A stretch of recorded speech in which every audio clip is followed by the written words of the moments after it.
go ahead and get our meeting started if everyone take a seat. I'd like to call our meeting to order at this time. And if everyone would join me in a moment of silence.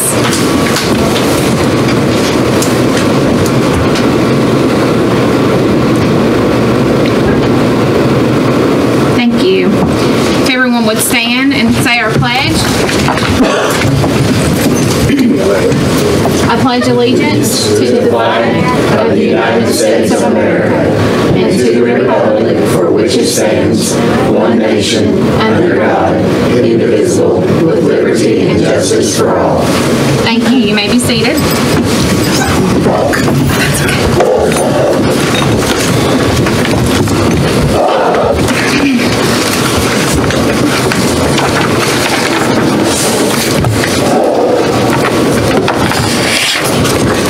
At this time, we'll need to approve our agenda. I do have one item for addition to the agenda tonight. I make a motion to add item F as approving BG4 for central office roof replacement. I'll second the motion. Second by Ms. Wells. All in favor of approving item F under the agenda, say aye. Aye. All opposed? I hear none. Now we need to approve the agenda with the additional item F. I make a motion to approve the agenda. Second by Mr. Johart. All in favor of approving the agenda as is, say aye. Aye. All opposed? I hear none. And recognitions. Carla?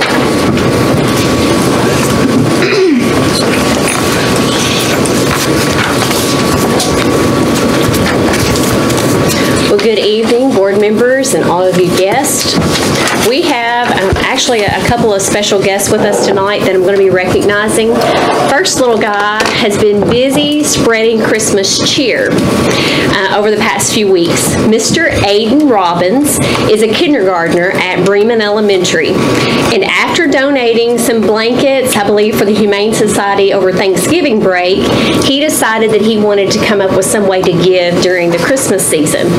So he decided to give out Christmas cards to first responders. And he first started with, I've got a huge list here I'm going to try to go through of who all he began, and he's branched out into Hopkins County and then some faraway places. He's gone to the Muhlenberg County Sheriff, to the Greenville Police, to the Greenville Fire Department, to the Kentucky State Police Post No. 2, the Muhlenberg County EMTs and Paramedics, the Muhlenberg Dispatches, Beechmont Fire Department, the Madisonville Police Department, the Madisonville Fire Department, the Hopkins County Sheriff, 4 military service members who were at the parade that they were at, an AT&T guy, a Salvation Army bell ringer, the Madisonville EMTs and paramedics. He found out on the news a little boy in New York mailed him a letter. Another one was an older gentleman in Wisconsin, the Powderly Police, the Kirkland Police in Clark Mills, New York. So the word's getting out that Aiden is enjoying sending some Christmas cards, and he's been receiving, I think, some cards in the mail with some special gifts in it as well. So it's a very special thing. He has given out over 460 cards personally signed by himself. He lives with his grandparents, Lawrence and Leah Norris in Bremen. So I'm going to ask that Aiden will come up, and I have something to give to him, and I think he has something to give to all of you all. Or maybe we can come to you. Okay. Maybe if we clap for him, it'll be.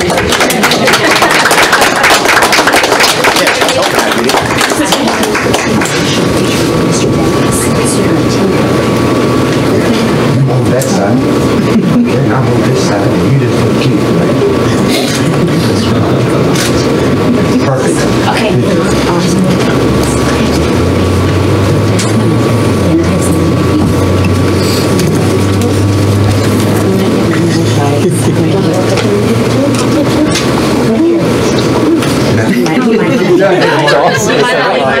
Can we help you, buddy? Here, right. There you go. There we go. Sit here, you go.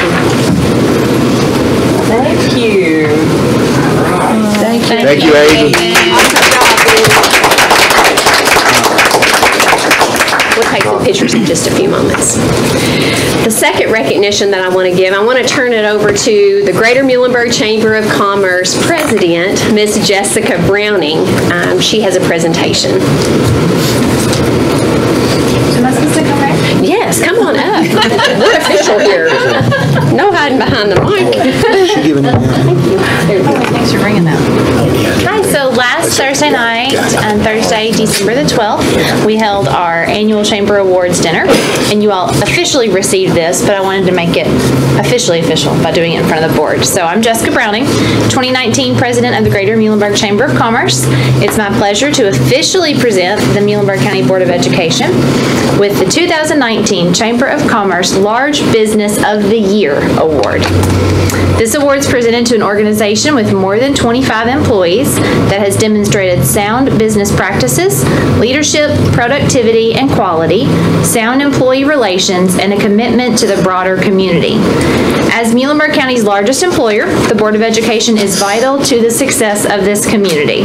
The employees of this organization receive compensation, insurance, retirement, employee education, and are able to work in an environment that pours into our next generation of leaders. The employees from the school system are more than just teachers. They are developers, economists, strategic thinkers, entrepreneurs, caterers, machinists, electricians, technicians, mathematicians, overcomers, sports enthusiasts, and so much more. The employees and board members are active leaders in the community and serve on many community, civic, and county boards. Our teachers are passionate about providing a complete education to their students, focusing not only on knowledge that can be learned in books, but also on soft skills, civic responsibility, leadership, and teamwork. They are enriching the lives of our students, who in turn add value to Muhlenberg County. Thank you not only to each teacher, but each administrator, support staff, coach, board member, and each individual who is a part of the Board of Education team for molding the minds of our children and our entire community. Congratulations.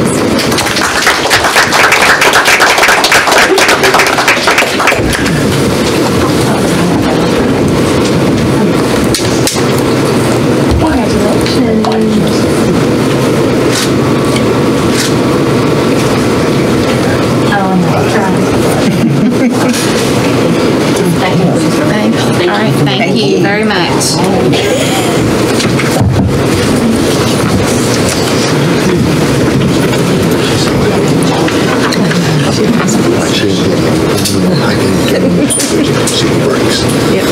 Merry Christmas, Aiden.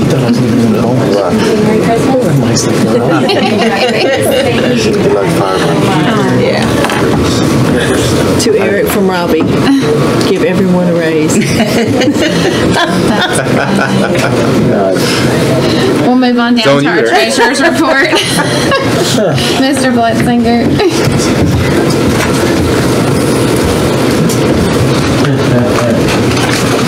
Good picture. I'm glad you can laugh. Hilarity ensues.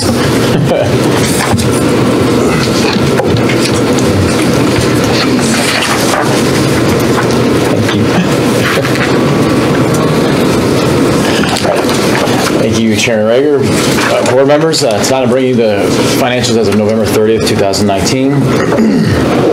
The revenues this month, we had a total monthly receipts of about $2.73 million.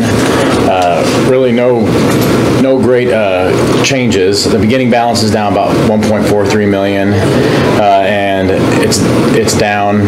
The monthly receipts are down $3.95 million from the same period last year. Taxes this year are delayed getting out, so they're delayed in coming to us. We actually did get the check this month, so for a total revenues of $19.3 million. Expenditures this month, we had $775,837. Majority of that was in fund expenses, about $186,000 in construction, and $155,000 in food service. About $2.8 million in payroll. The significant bills in November were $157,905 to Train and $27,990 to Musco.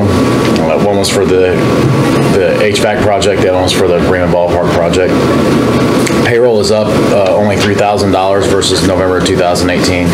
Sub costs are up 7% when in comparison to last year's, for total expense of $3.6 million.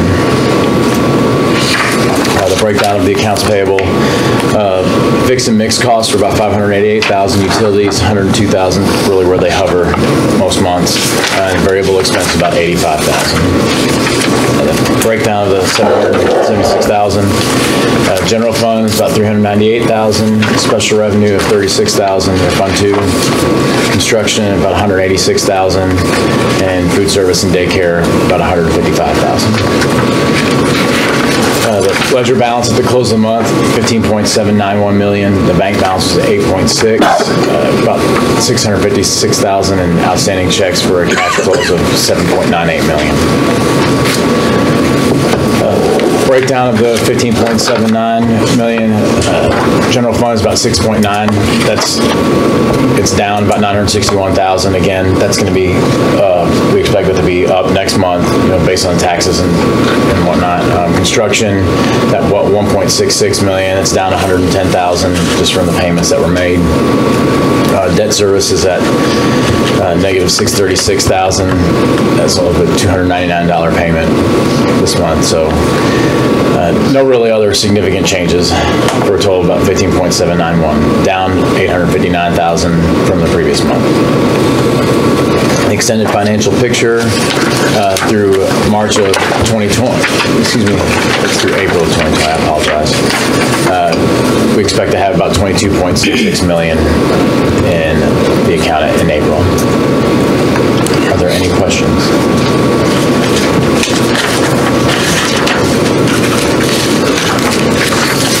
Any questions? No. I need a motion to approve the treasurer's report. I'll make a motion to approve. Motion by Ms. Wells. Second by Mr. Johar. All in favor of approving the treasurer's report, say aye. Aye. All opposed? I hear none. And payment of bills and salaries. Thank you, Chairman Rager. This month I bring to you $362,004.01 in board bills.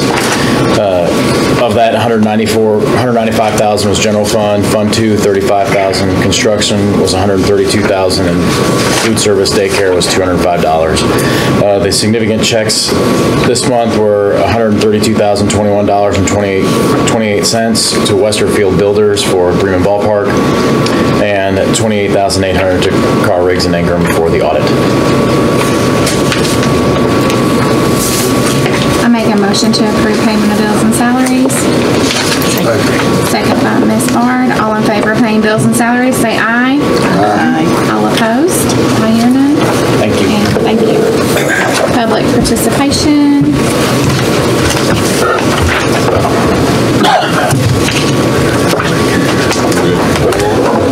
Bye-bye.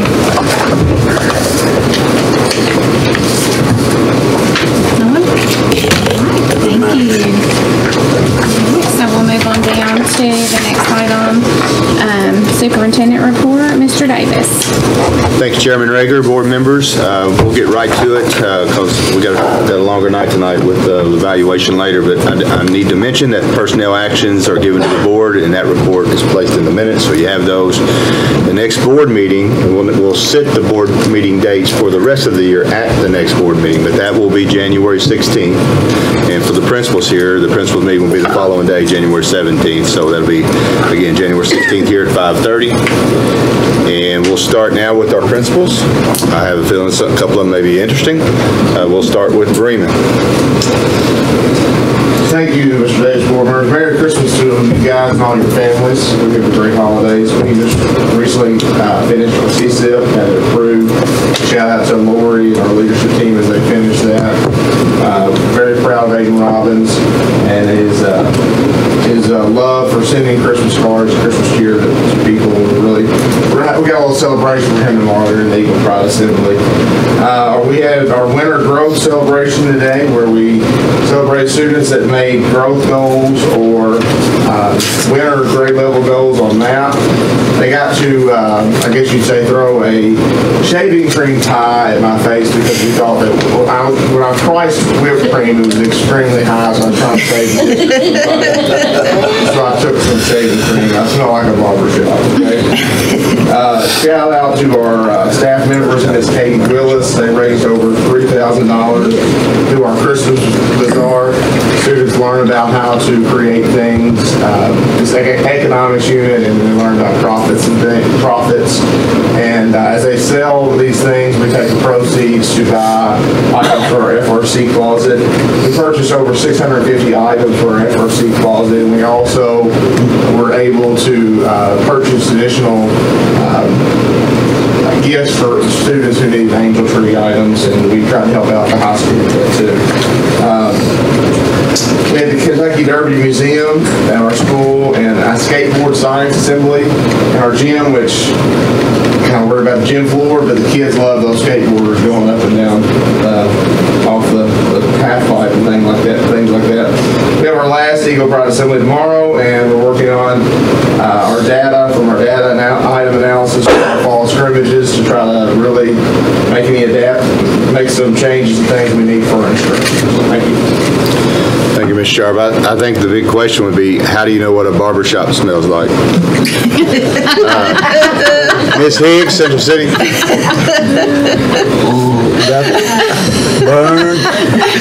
Burn. Yeah. And Merry Christmas. We recently took on our 4th and 5th graders to score proficient distinguished on a field trip to Owensboro to the Science and Industry Museum. They got to eat at the mellow mushroom, and then they come back and they marched in the Central City Christmas Parade on the 24th as recognition. We had a 4th grader, Phoenix Smith, who recently had a heart transplant November 21st. She's doing extremely well. She had 2 major surgeries since fall break. No one even knew she was sick. So on December 3rd, we will attend to show support for Phoenix, and she's actually got to come home that day. So she actually came by the school. So it's a pretty amazing story. On recently, we found out our physical education teacher, Stacy Christensen's been notified that she earned the designation as National Board Certified Teacher. So we're very proud of her. Tuesday night, our 5th graders and 4th graders gave an outstanding performance of the North Coast Star at Phillips Martin Hall, and then gave the encore performance Wednesday morning for the student body. So we really appreciate the hard work of our students and our teachers who put that together. Also a shout out to TJ Teague and Sean Mooney for their assistance with that. We've been celebrating the 12 days of Christmas at Central City with a variety of special attire. Today was winter sports. It's the hockey jersey, and the kids have had a really good time with that. So, happy holidays. Thank you. And we have Julie Penley here to give Greenville's report. I think they have their Christmas party tonight. Ms. Johnson, a couple of updates. So Greenville is in full swing with the 12 days of Christmas. They've had a lot of fun. From Elf Day to Pajama Day, they're showing their Christmas spirit. The chorus performed their Christmas concert on Tuesday night, and then for the student body on Wednesday. If anybody's seen that on Facebook, that's really neat. They did a great job with that. Greenville students, staff, and family members participated in the Greenville Christmas Parade. We marched along with them, and that was very special. We there to salute the veterans. And then Miles Murphy, the son of Jonathan and Jacqueline Murphy, is the school winner in the AARP Grandparent of the Year contest, and he will now compete at the district level. And Hannah had, in addition, she said that her class they were able to spray, what was it? Silly string all over Mr. Blake yesterday. And so she had a great time doing that. Thank you. Mr. Hardison, longest. It's been a great month at Longest Elementary. We've been getting into our match tests in the winter session, enjoying seeing that data come in, and we're going to celebrate the growth and high achievement tomorrow at our semester in December 3rd. We had a hip-hop Shakespeare program, thanks to the Felix Martin Foundation. They presented to our 4th grade. 4th graders had a great time.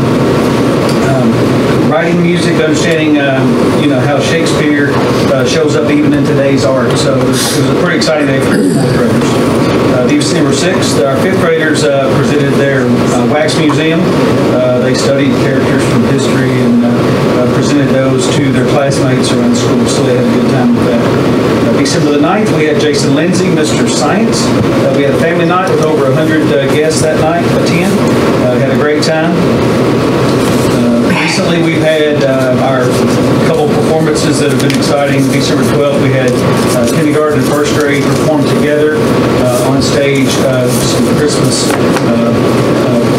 production. A lot of proud parents in the crowd, and we had standing room only. December 3rd or 13th, we had an author visit, come to visit our 3rd, 4th, and 5th graders. A lot of fun. After a presentation to our 3rd, 4th, and 5th graders, they went around to each room and signed a book that the author gave the students. On the 17th, we had our Spartan Singers in action. They performed at our school. They also had a concert for the parents, and they also toured the county and rest homes. And it's always a big visit for our kiddos to visit our rest homes. Today we had, I think it was today, we had Humane Society visit our school. Our 3rd graders, they've been doing this a couple of years, and they enjoy doing this. They, instead of giving gifts to each other, they raise funds and donate to the Humane Society. So today, the Humane Society came in and we visited with 3rd graders, and we also made our donation. Something very similar, you can see our Facebook post on Facebook. 4th grade, they did something very similar. They collected gifts instead of giving gifts to each other, and they donated those to the elderly in the community. So appreciate those kids that are giving to others less fortunate. Our school has been enjoying Christmas around the world this week. We different grade levels picked different countries around the world and studied how they celebrate Christmas. Yesterday we had Taste of Christmas around the world, so we had little food items from those different areas of the world, and we had a lot of parent volunteers come in and pitch in and help and serve the kids. Parent volunteers had a great time, and the kids just really enjoyed those experiences. We've also, from a staff standpoint, culture standpoint, we've had a Secret Santa activity for the month of December with the staff. Had a lot of fun with that. Today we had a staff meal after school, and we had a reveal of who our Secret Santas were, and had a lot of fun with the lads there. So just always building that culture and that good spirit there. The family, the team, that's the strong part of it is. I think that award that the district got reflects that in each of our buildings we probably have strong building cultures, and that when you have that, you're able to do a lot of great things for these kids. Thank you, Mr. Hardison. Mr. Wells, South Elementary. Last Thursday, we had a huge community turnout for our Christmas program. This year's musical was a prehistoric Christmas, where Santa time warped back into the land of the dinosaurs. So we had kindergarten, 1st and 2nd grade dressed up in dinosaur masks, and the MSES chorus performed. Like I said, it was a huge turnout. MSES Junior Beta Club induction took place this past Tuesday. A special thanks to our sponsor, Ms. Duval, and the rest of the 5th grade teachers. And in lieu of Christmas parties this year, we took all of our students on a Christmas trip today. And special thank you to our school resource officers, Brent Robertson and Wes Miller, for helping us out with our trip. And we're looking forward to 2020. Thank you, Mr. Wells. Ms. Bumps?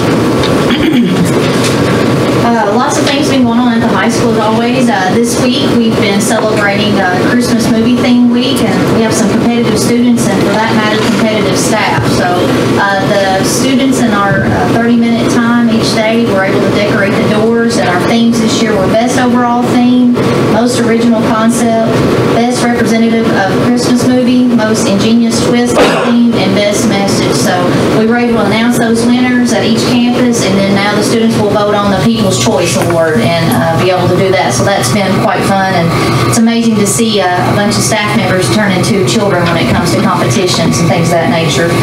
This week, the staff have been treated to little treats at different days. Today, they all got a double doozy. I think they were just as excited about getting one of those as the kids are when they have those too.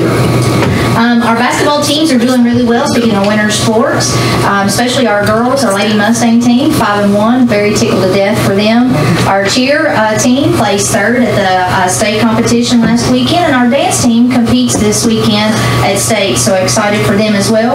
Our academic team, they're gearing up for District Governor's Cup not long after return from the winter break, so and we will be hosting that at the high school as well. And then our HOSA students recently competed at Madisonville Community College, and all students placed at that regional level, which means they will then be competing at state. So excited about those students and knowing that they represented us well.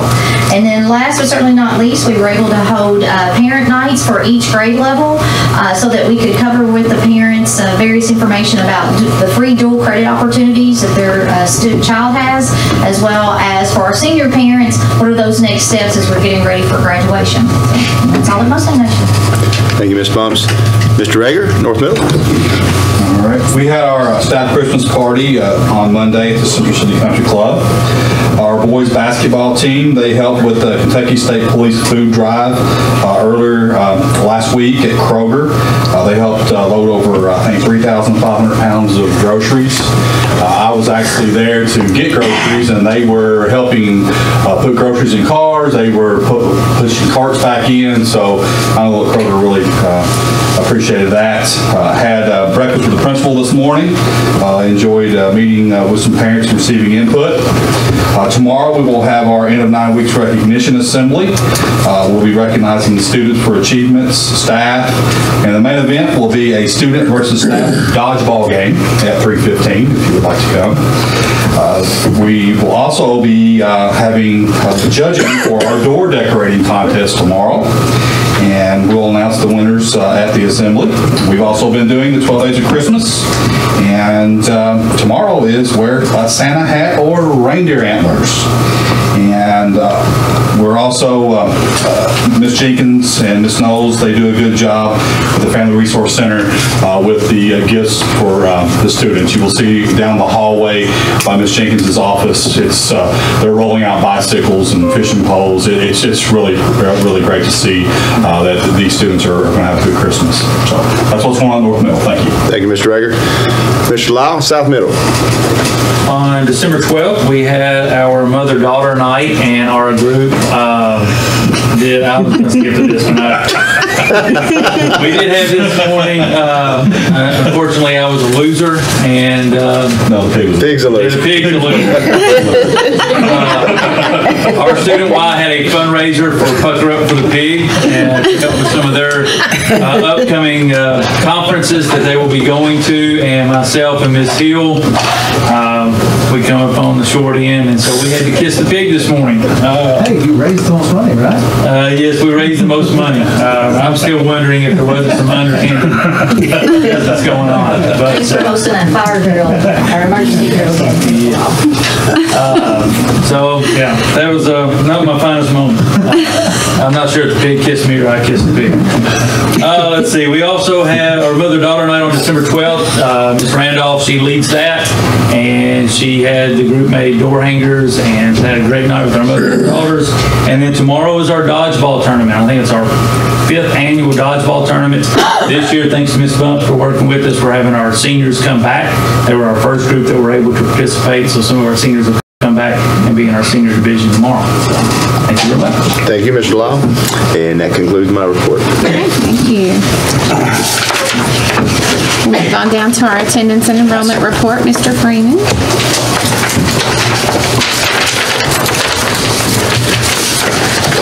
Thank you, Mr. Chairman, board members. I have our fourth month attendance report for this current school year. It ran from November 4th to December 6th. The numbers for this month, we were at 93.68. Compared to last year, it was 93.41, so up about 0.27 for the month. Overall for the year, up just a little over a tenth. I'd like to be a little bit higher, but it is something positive as far as our attendance and numbers. Enrollment, as of the 6th, we were at 4,437. I did run today's, obviously the 19th, we're at 4,431, so down 6 from December the 6th. If you look at it compared to last year, we were down 41 this time last year. We were down 60 from the last day of school, and we're down 28 from last month. Sort of counterbalances our enrollment from the two previous where we were right around and a little up. So had some kids move, had a few homeschool. So hopefully we'll see what happens after Christmas, and we'll go from there. So any questions? Thank you. Okay, we'll move on down to our board action items. Item A is to consider contract for speech language therapy services.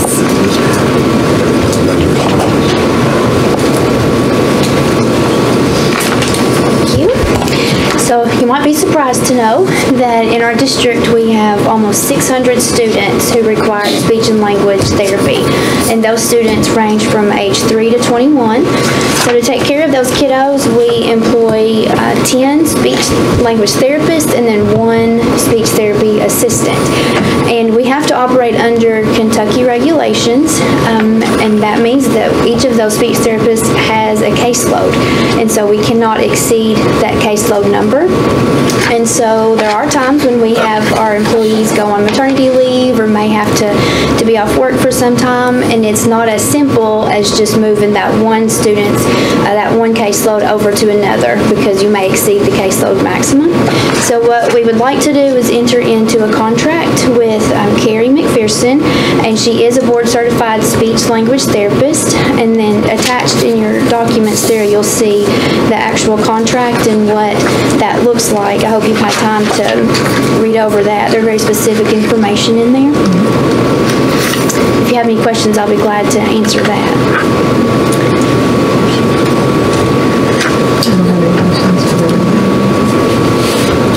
Is there any discussion, any questions? If not, I need a motion to approve by Mr. Johar. Second. Second by Ms. Wells. All in favor of considering the contract for speech language therapy services, say aye. Aye. All opposed? I hear none. And item B, thank you. Item B, consider needs assessments for the 2020-21 school year. Mr. Leitzinger.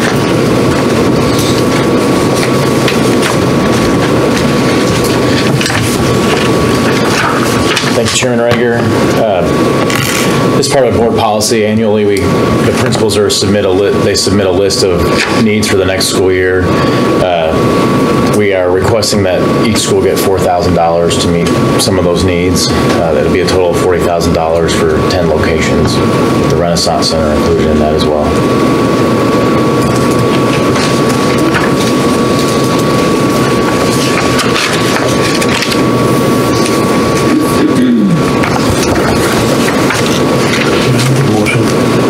Motion by Mr. Johar. Second by Ms. Ard. All in favor of considering needs assessments for the 2020-21 school year in the amount of $4,000 per school, say aye. Aye. All opposed? I hear none. And item C, consider the 2021 fiscal year 21 draft budget. Mr. Leitzinger. Thank you. As you know, the budget is in a cycle of 3. There's a draft budget, a tentative budget, and is it coming up? There's a draft budget, a tentative budget, and a working budget. This is just the draft. It's the framework. It focuses on the general fund, and it also also sets up food service, but really we focus on the general fund when we go through this. So what we do is review the budget considerations, the revenues, as well as the expenses. So the considerations, we always want to consider long-term sustainability, recruitment and retention, any revenue changes over time, pension reform expenses. This is still affecting us because our CERS county retirement goes up annually. It's allowed to go up 12% from the previous year for the next 10 years. We're hoping that really holds off for right now. Any major projects needed and maintenance issues. So a lot of things that we're looking at are seat reductions, all those sorts of things. So the revenue line item notables that we have in the draft budget, I didn't really change a significant amount of them, but just because it's the draft and we really don't know where legislation is going to go this time. So I increased the beginning balance on this. I also increased the on behalf amounts proportionate.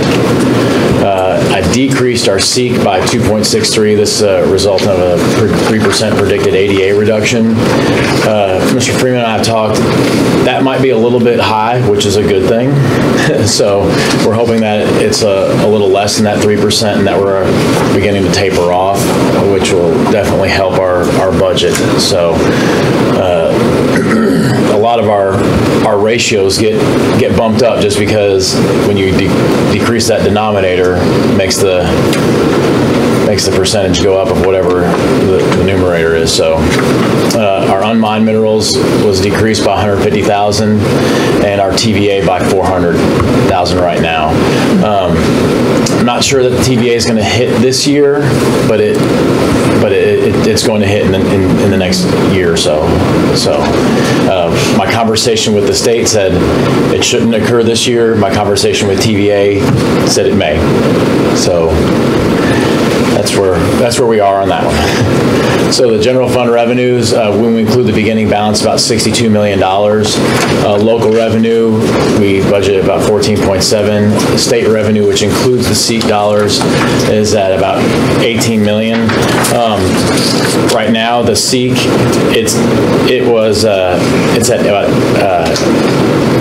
it's at 17, just a little under 18 million. When I started here, it was at over 21 million. So I mean it's been about a $2.5 to $3 million swing since just in the reduction of ADA. Our beginning balance about 17.5 million. On behalf, which is one that you'll see on the expense side as well, as 11.5 million, and our Medicaid is at 200,000. So some of the expense line item notables, we increased salary expense by 1.5%. Again, we haven't done anything with the salaries, just in terms of, because we don't know what's going to happen with legislation and we don't know where our revenues are going to be, so we want to be a little conservative right now. We've allocated funds for security cameras and the SROs. Those are just a continuation of some of the ones that we've had in the past.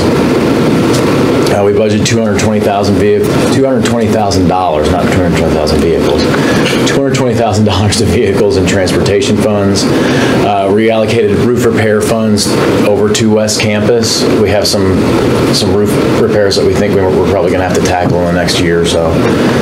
Also budgeted $200,000 for resurfacing at East Campus. If you've been over there, the blacktop is in disrepair and it needs to be fixed. So that's something we looked at it last year, but we decided against it. We decided to put it in this year's budget, so tackle it this year. So of those expenditures, contingency is about $10.5 million, instruction's almost $31 million, student support is about 1.6, instructional support is $924,000, admin support is about 1.9, school admin is about 2.87, business support is 1.26, plant operations about 6.9. Now, I will say that our utilities are included in that. I kind of carried over what I I could from last year. We do expect that to be a little bit less, obviously, with our energy project that we did. So our guaranteed savings this year is a little bit over $200,000. So we expect that to be a bit lower, which will also offset the bonding costs that we'll have this year. Transportation about $4.5 million. Food service from the general fund is about $48,000. And community service about $490,000. We wanted to commit some funds again. Those amounts are going to be determined in the tentative budget.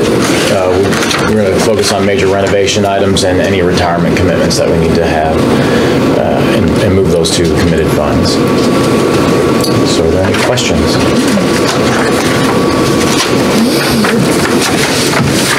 Any discussion? If not, I need a motion to consider the 2021 draft budget. Make a motion. Motion by Ms. Wells. Second by Ms. Bard. All in favor saying, considering, y'all got me tore up. Considering the 2021 draft budget, say aye. Aye. All opposed? I hear none. And down to item D, approve BG4 for longest elementary roof replacement. Okay, so thank you again, Chairman Rager. This is the wonderful world of BGs and construction in KDE. So BG4 basically is a closure of a contract between the school district and the person performing the work, which was actually completed in 2018. So I'm just trying to close out a bunch of projects that we had outstanding. So this one is to close out the contract between the Board of Education and Bruce's Tri-State Roofing for longest elementary's roof. A motion by Mr. Johar, and I'll second. All in favor of approving the BG4 for longest elementary roof replacement, say aye. Aye. All opposed? I hear none. And down to item E, consider annual financial audit, fiscal year 19. Thank you again. At this time, I'm actually going to turn this over to Mr. Laney White. He's going to do a brief review of the audit. We did have an in-depth discussion with Mr. Davis and a couple of you last week. And so, Mr. Roberts.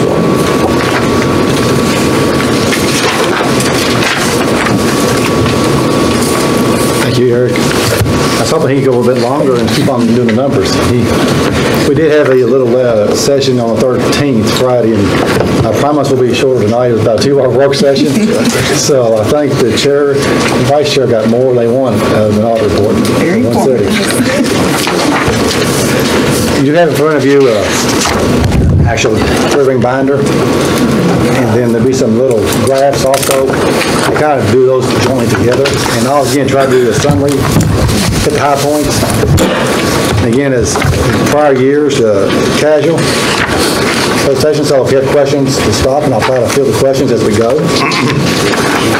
And again, try to hit the most relevant points for, we hit them really last Friday, but again, not as much detail. On page 1 of the report you'll see in there, that is our letter. That's what we provide. You receive what's called an unmodified letter. So commonly known as a clean report.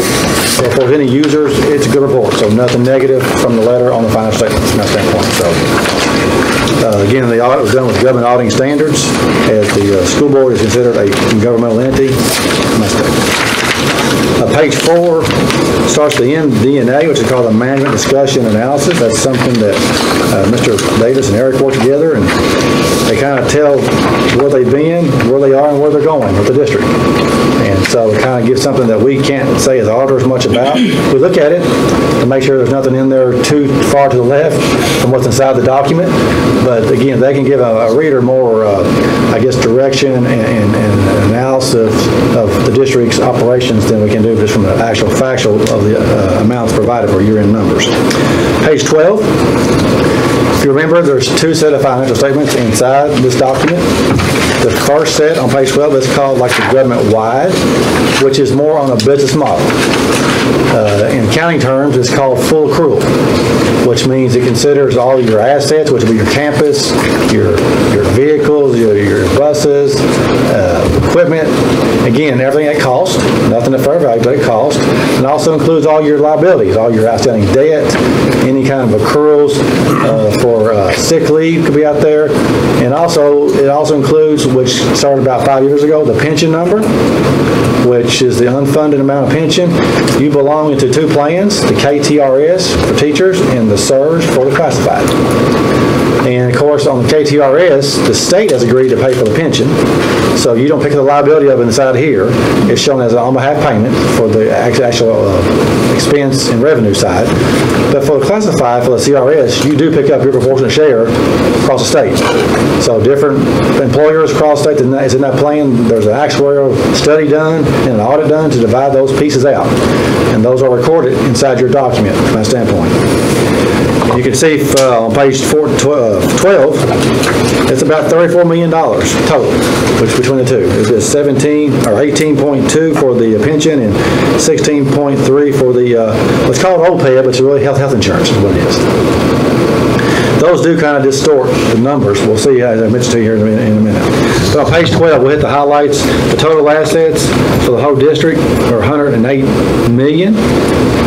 That's about $8 million up from the prior year. And primarily, what's causing that is you got about $6 million more in cash of unspent bond proceeds. That was done last year, not spent yet, to be done in your current year that you're in. There was about $1 million more in franchise tax receivables. There was a timing there, some payments coming in year end. It was higher this year than the prior year. And then likewise, you had some, your energy project, about $4 million spent at June 3rd last year, less depreciation, about your $8 million increase. For liabilities, you had about a $6 million increase, primarily 7 of that's going to be new debt that you come through with for the new bond issue. And then also, some of the payables up a little bit from the construction standpoint.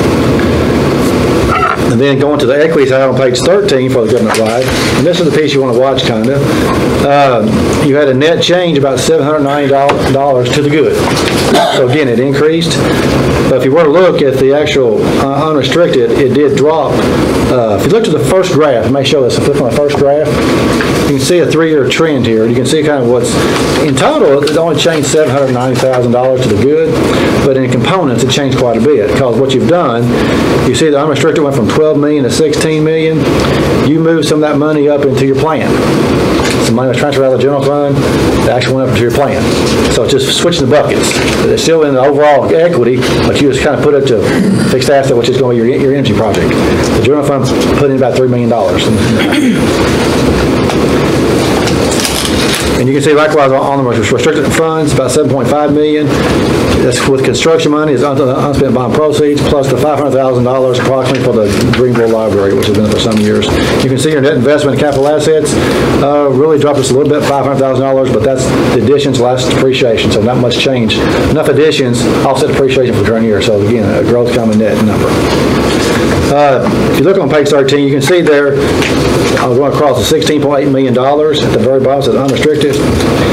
That number would change by, again, about $34 million, come to a positive number of about $17 million if the pensions and the OPEB was not included. So those numbers we'll see in here, they're going to distort these financials this year. There's more change I'll say here in a minute, but it kind of distorts the overall numbers from that standpoint. So it looks bad because that's an unfunded liability. I mean, you have to put it on the books, and there's no asset to offset it. So it kind of taints that number. Any questions on the net position?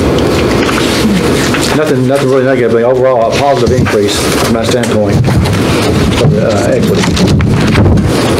On the statement of activities on page 14, this puts it again on full accrual. It's got like about $3 million worth of depreciation in these numbers. So again, it's a lot of full accrual basis. To the far left is your expenses for the district by function. In the middle, you see the program revenues. These are monies that are earmarked for certain costs. They're used to offset your costs to show a net remaining that's funded by your tax general revenues on down on the other page. Now, something here that's really happened this year, and I know we was talking on Friday society, the statements really lose a lot of meaning now, because what can happen when we get these pension numbers and these actual numbers for the health insurance, it's all done by actuaries, and there's a lot of assumptions that goes in those calculations. Well, in the past year, for the KTRS, the teachers retirement system, they changed the discount rate about 3%, or about 300 basis points. Actually, to actually increase the rate, which has an indirect reverse on the liability. So what happened was there was a negative expense that we had to pick up this year from this time. It's really not cash; it's all on paper. It's a paper entry. So we had to show a credit of about $9.6 million of a negative expense coming through this year on these statements. Well, in the prior year, we had $11.6 million additional expense. So the swing is about $21 million. So like last year on your total expenses, you had about $60 million total. This year, about $40 million total. So it really distorts that pension number kind of comparability between the years because of that entry. Now again, this is a paper entry. It's not true cash, but that's what the actuariat gives us to put in there for the true thing. So when we look at this, we kind of take that kind of as a food for thought for some of the changes, because you'll see some various calculations. Like on the next graph, you'll see for the district-wide revenues, you can see how it drops. Like the general revenues were 77% now, and the program revenues were up to 23%. And the reason being is because of the KTRF swing of $21 million. Because normally general revenues included the actual revenue from the state, well, they dropped $27 million. So that's why on by half, what it does, it increases expenses and revenues. The net number is not changed. It changes the gross numbers.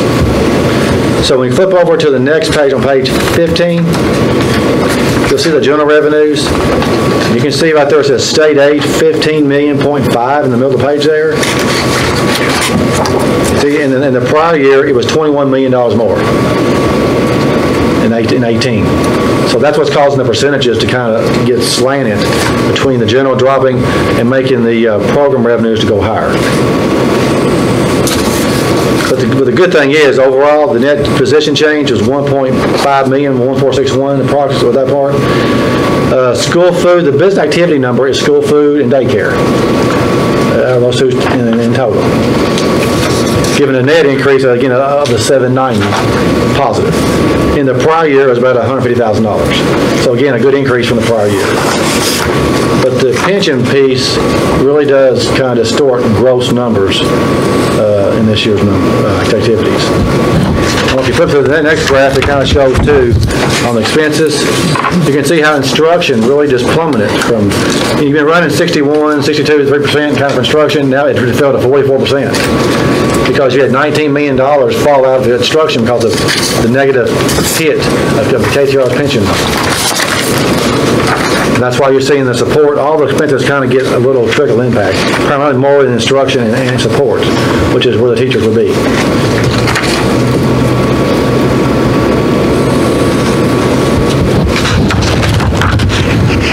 Then on the next graph, you see the net change. You can see on 3 years ago with $5 million, $158 last year, and the $790 this year. So again, it's still a good change because again, the change is a positive, which is what you want to see. Any questions on the government-wide? Again, these are statements that Eric would not provide to you normally throughout the year. They're done once a year in the audit, and it kind of gives you the overall full accrual, all the activities together on one model. The key what you want to watch for is that negative overall net position, which you don't have. If it was going that way, that's what you want to focus on. Actually, you had an increase. Well, page 16 is the fund statements, which is what Eric provides you monthly when you go through and do your activities. The major funds this year were general fund, special revenue fund, and the construction fund because of the energy project. And really they're showing $19 million for the total assets in the general fund. It's up about $400,000 net. Again, the biggest change is going to be the receivables mentioned on the franchise tax, up about $1 million. And the construction fund was up quite a bit, $7 million because of the unspent bond proceeds that came in the current year. Then going over to page 17, we'll focus on the equity numbers. And this is where, again, the difference between the asset minus liabilities on the general fund had 19.1 million, 2 million almost, versus 18.8 in the prior year. And you can see the committed funds, this is where y'all start doing this activity of looking to see monies that you really need for future projects. You start committing those funds, and it's primarily going to be in the construction and the sick leave areas. About 3.9 million on construction, about $650,000 for sick leave. Assigned is going to be your carryover for your site-based areas. And the unassigned is just money that's unsigned. It's for future use. And kind of what we go through in the past, we've worked with you for several years, especially in those years when it was really tight. We look more at see how many months of coverage the fund balance of your operating expenses covers. Because again, normally, rule of thumb I've always used is 1 times to kind of be the floor, and 3 times kind of being that range at the top. But they'll start asking more questions once you exceed 3.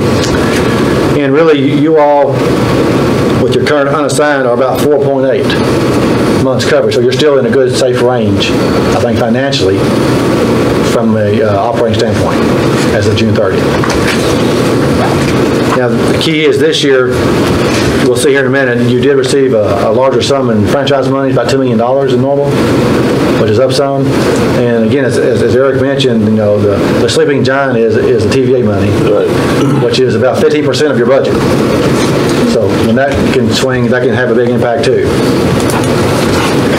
So again, overall, on the general fund, you're in, again, a good position as of June 30, 19. And on the next graph, you can see it was one with 16.9, 18.8, 19.2. So a steady upward step, positive, what you want to see in your stepping stones. No negative trends on the equity position for the general fund. Then moving on over to the operating statements for the funds. Again, on the general fund, $48.7 million in total revenues, 46 in the prior year, about 2.2 increase. And again, mainly that's coming from is franchise is about $200,000, and revenue in lieu of taxes about $400,000. Total revenues are up about $2 million across the board, 5.8 versus 5.68 versus 5.45 in the prior year. Expenses going over on page 20. The general fund is 45.2. It's up about $700,000 in the current year. And which is the number you always want to focus on, that next number is the excess, the efficiency of revenues over expenditures. You see $3,483,646 or $467. That's the excess of revenues over expenses. So you had a good year from that standpoint. In the prior year, it was about $1.9 million.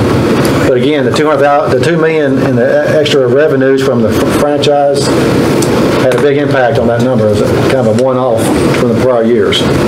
But you played nicely into your total because you moved, you see, on the transfers, $3,000,001 was moved over in sense to the construction fund, where you had a $10 million project, but you only had to borrow $7 million approximately. So $3 million was able to fund through the general fund, leaving net change about $377,000 for the current year for the general fund. And again, you'll see the $6.9 million over on the construction fund excess carryover. Again, that's part of the $7 million bond proceeds that are unspent. You can see the $10 million of transfer from the general fund plus bond funds come in to cover your project for the interest. You can see on the next graph, likewise on local revenues this year, picked up about 4%. The $2 million is what kind of popped up this year as a percentage overall in your revenues. State revenues were flat, so they went backwards a little bit because of the increase in the overall from the taxation. For the expenses on the next graph, you can see there's a net increase about $700,000. And instruction, compared to prior years, there was a slight uptick each year a little bit in the administration costs, it appears. Plant was comparable. Transportation dropped some. There was more buses. Some buses bought in the prior year. I think 5 buses were bought in 18 and nothing in 19. So that's why there was a drop for transportation from that standpoint. Did we buy 2 this year? Is that reflect now? It's just when the bills come in. Okay. So the bills came in. Got it. Okay.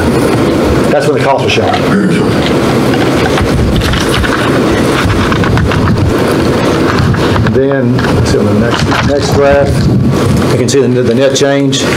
You've had some good years in the prior years. It was 4.8 almost, 1.9, and now $377,000. But if you pull that transfer out that you made, you're really at $3.5 million in increase, which is a one-time item normally that you don't have a $3 million transfer to the construction fund. So again, you've had some good years, and you're starting to go through and actually commit some of the funds for future projects, and still showing good healthy balances in your equity for your fund balances for the general fund.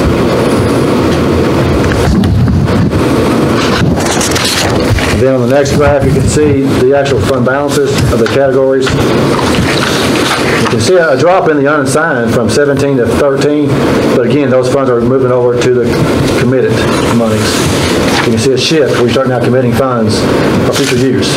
And that was kind of for our discussion in our prior meetings, which you've done, I think, which is a prudent thing to do from the board level. And I see, based on Eric's budget, you're still continuing to pursue those things forward.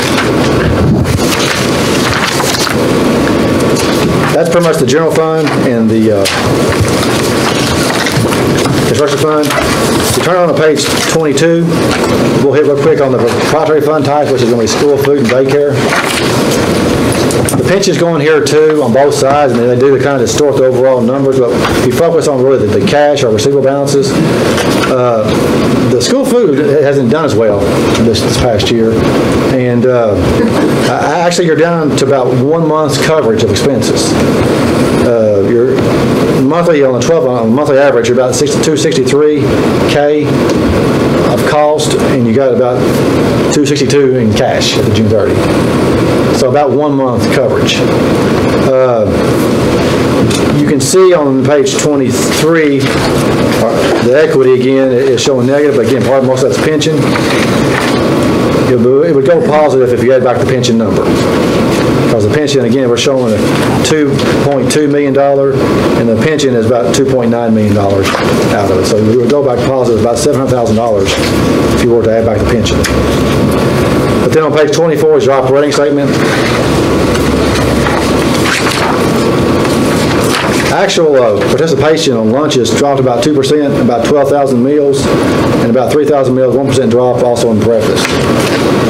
You can see, and since overall the funding, you did have a slight increase in your expenses, about $200,000.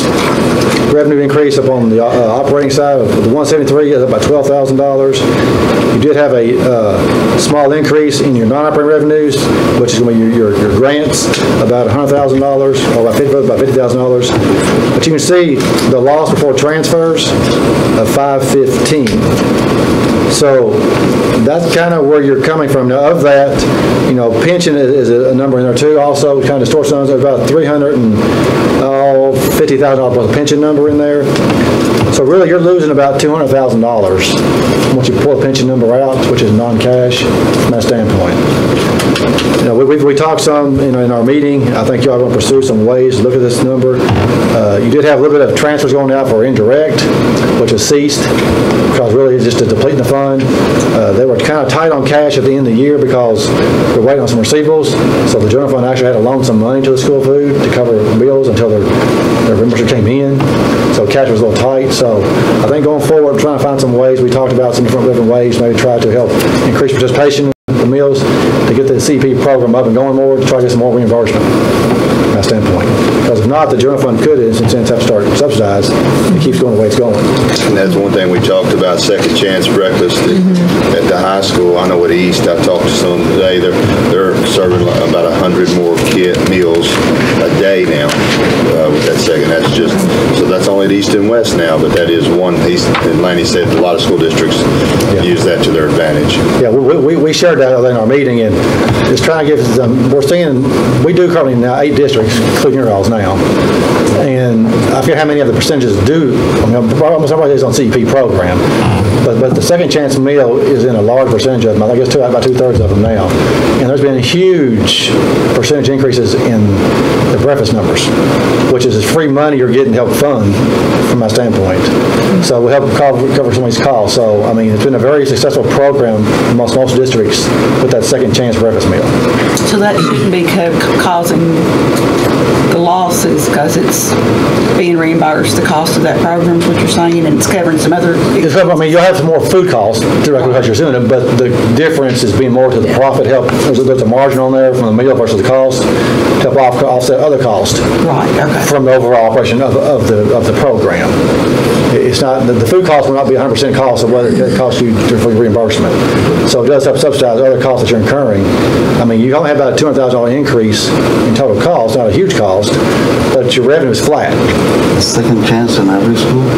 Right now, it's just the high school at this point. We started it this year, so none of that will be reflected in this report.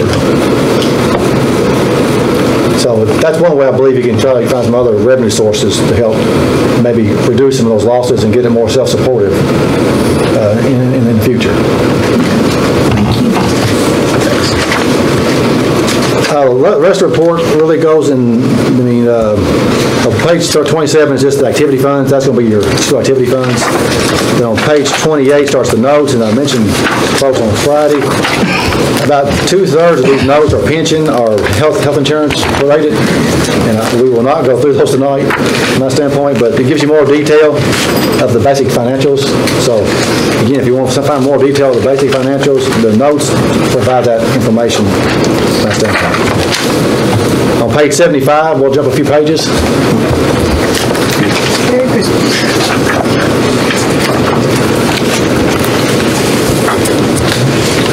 You can thank me later.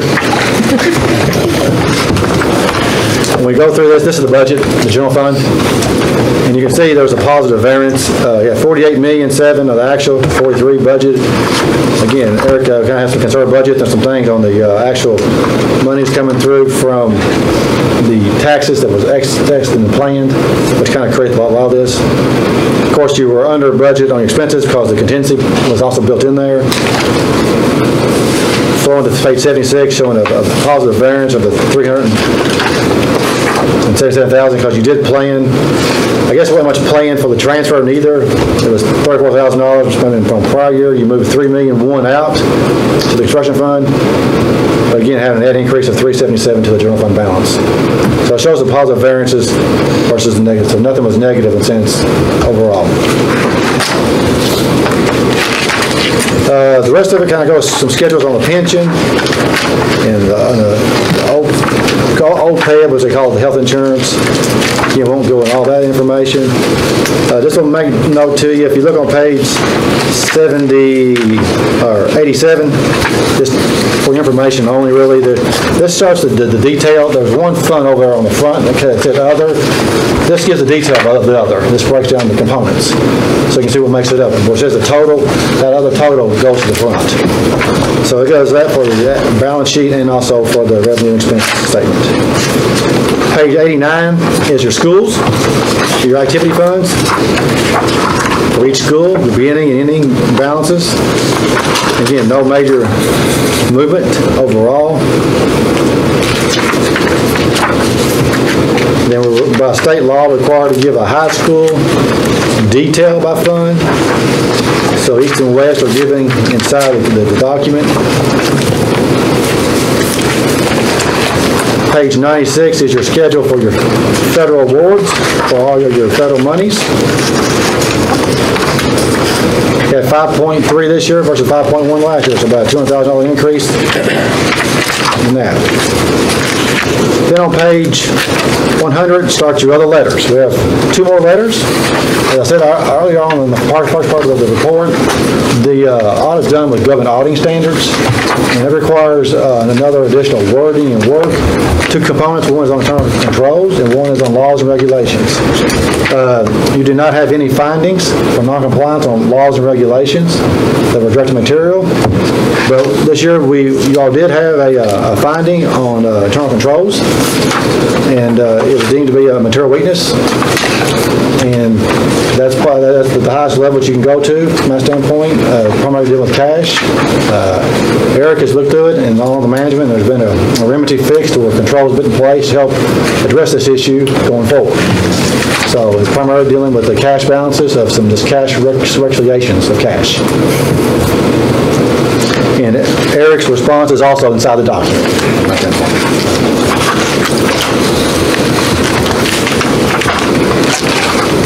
Page 105 is just a summary of all the results, and the major program was the Special Revenue Cluster and Supporting Effective Instruction State Grant, historically known as Teacher Quality, is the old name. We did have a few comments in the back on the management letter for the central office a little bit, and then also on the schools on the red book things, nothing major, just a few checks and balances, which they've also considered and looked on page 110. And then responses are followed on page 111. And the rest in the back of the other required communications really is just language we're required to give to an audit committee, which this board acts in that capacity. To kind of let you know, we were independent coming into the audit. There was no changes in the actual accounting principles they used. The biggest estimates in here are going to be with the pensions and the OPEB, and from that standpoint, the compensating absences for sick leave. And we found nothing of material fraud. And Eric's team, the management team for the finance, again, worked very cordial with us and helped us in many ways to get things together. We're going to hear a lot about their daily routines, but again, they still came in and helped us very much in the audit process by giving us the information we needed to complete the audit process. So we appreciate that and the job they do for the district. Any questions? I know it's a big document.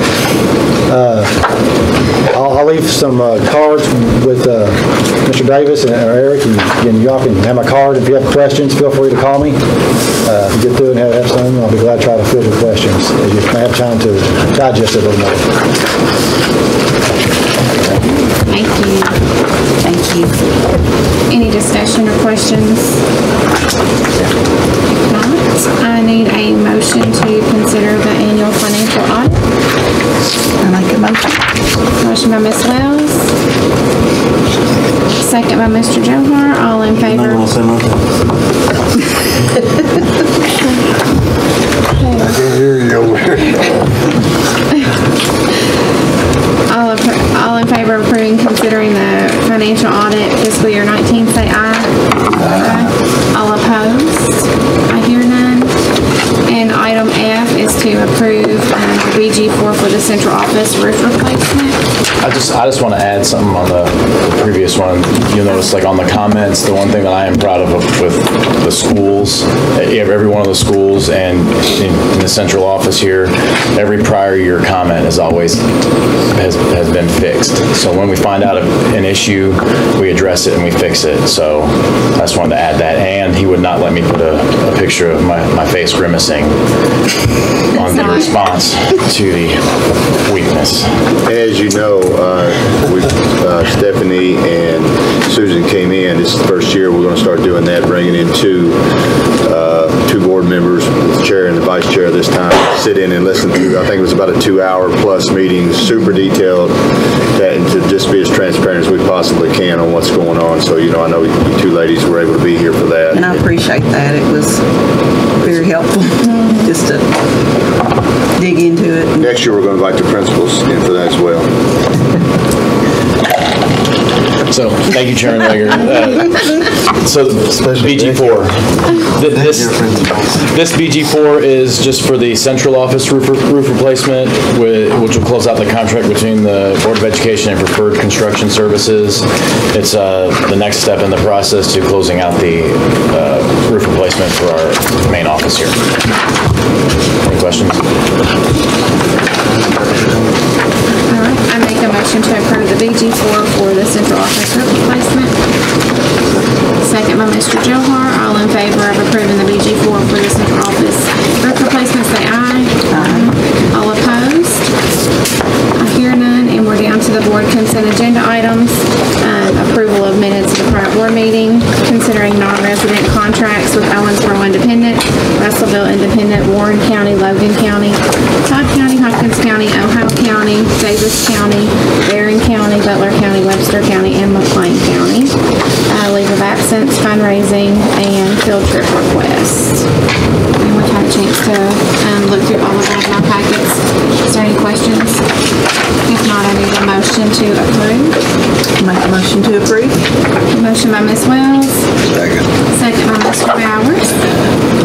All in favor of approving all the board consent agenda items, say aye. Aye. All opposed? I hear none. And it's the end of the year, so we're going to go into closed session to do a formative evaluation of Mr. Davis for his contract. We will not come out and present anything, as this is just a formative, so his summative is given in June. So everyone's welcome to leave after we enter into closed session. We'll just come out and adjourn for the evening. So thank you all for coming. Have a happy holiday. All right, at this time, I need a motion to enter into closed session to discuss personnel KRS 61.810F. I make a motion. Motion by Ms. Wells. Second. Second by Mr. Bowers. All in favor of entering into closed session to discuss personnel KRS 61.810F, say aye. Aye. All opposed? I hear none. At this time, we'll exit closed session. I need a motion. Motion. Second. Motion by Ms. Bard, second by Mr. Johar. All in favor of exiting closed session, say aye. Aye. All opposed? I hear none. And we'll adjourn. Need a motion to adjourn. Merry Christmas. Motion by Ms. Bard and second by me. All in favor of adjourning,